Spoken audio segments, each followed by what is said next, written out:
Sawyer family, table for 5. What's going on, YouTube? Raging Kodiak, we got an absolute banger for you. So, Texas Chainsaw Massacre just recently released, but I wanted to go ahead and give you one tip for every member of the family. I've been playing a ton of family. I'm an absolute enjoyer of all of them, but I'm going to go ahead and give you one tip for each one of them to get you started, and we might even make this a series. So, without further ado, starting off with the king of swag, Leatherface, also known as Bubba. So Bubba is one of the only ones that is a required character to start a match. You have to have a Bubba. Bubba starts in the basement with all 4 of the other survivors, the other victims. And his role is to really start flushing out the victims to the people waiting above, to your family members waiting above. And to do so, you're going to utilize his chainsaw and start destroying everything in their path. So Bubba has the highest savagery rank amongst all of the other family members, and his endurance is also one of the highest as well. So you got to take advantage of those 2 pieces. So Bubba's ability uses a chainsaw to destroy the workbenches. You're going to want to destroy the doors so they can't latch them. You're going to destroy the little crawl spaces that they're going to try and get up underneath. And while you're doing that, these victims are going to be trying to outrun you as you're taking away routes of safety.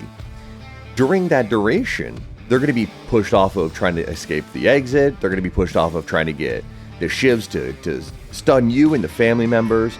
They're going to be pushed away from all these different abilities to basically survive. And most times, you're going to get 1 or 2 kills before they even open up the door if you play correctly.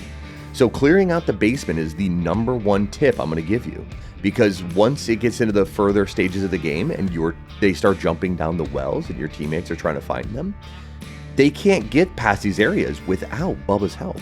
So you're going to want to clear them out early game.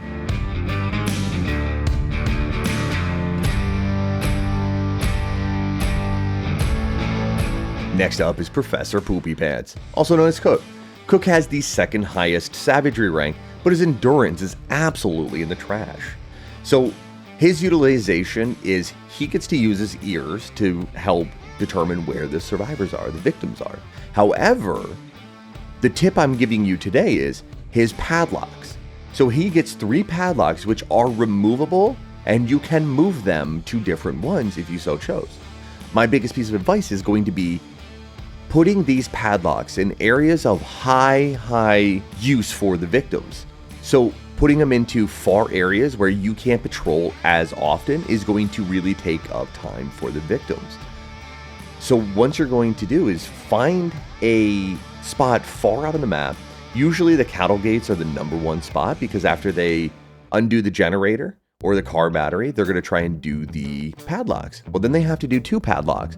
And if they don't have 2 tools, then they got to run back towards the house and try and find another one. So you're going to utilize these to really shut down safety routes for the victims and give you and your family extra time to try and get back to them. Sissy, the absolute lunatic of all lunatics who spends her time singing and serenading everybody. So her ability is her powders. So her powders are a poison. So you have 2 different ways of administering the poison to the victims. One of them is you can poison items such as fuses, traps, but in this instance, my tip for you is utilize the poison for blocking pathways. So you're going to want to zone the victims to whatever way you want. Because you have to stop to use the fart dust, you're going to want to plan a route and know which way they're going to be headed.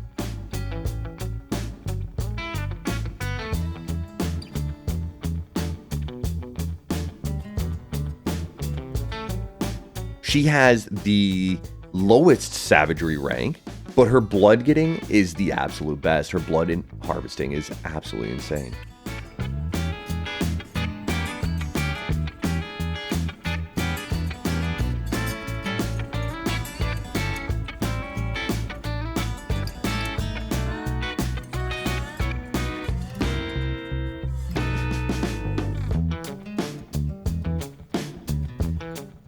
Hitchhiker. God, this guy's a fun one. So Hitchhiker has a ability to set traps down. So you're going to want to utilize these traps in areas that you know victims are going to be moving at a high rate of speed. Utilize them in ways that they're not going to be able to see them right away. So best key advice is placing them in low visibility areas like at the top of stairs. And you're going to want to put them in areas such as car batteries, generators, items of high use where they're going to want to destroy the trap before they do a generator. Blood harvesting is not too high, but his endurance is insane. So he's got a pretty mediocre savagery, so you're not going to want to be hitting and running with him. You're going to want to be spending your time placing the traps. Lastly, you've got this stud, Johnny. Johnny's ability is his tracking. So once you determine where a survivor has been or a victim has been, whether recently, not recently, you will have a prompt to look on the ground and to begin your tracking. So once you start that, when you remain in your tracking power, you're going to follow those footsteps for as long as it takes to get to them, whether you find them or if the tracks disappear, depending on how old they are. Tracking them highlights them in a yellow, and it's actually quite easy to see them if you have eyeballs.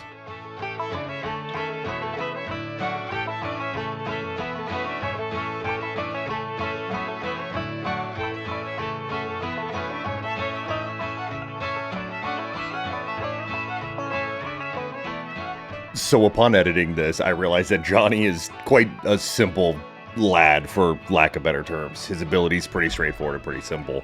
I felt silly even making that tip, but I mean, I figured some people didn't know what really to look for when it came to starting the track and kind of how to follow it. So I don't know, maybe when I play him a little bit further in the future here, I'll be able to get something a little bit better for you. So hopefully.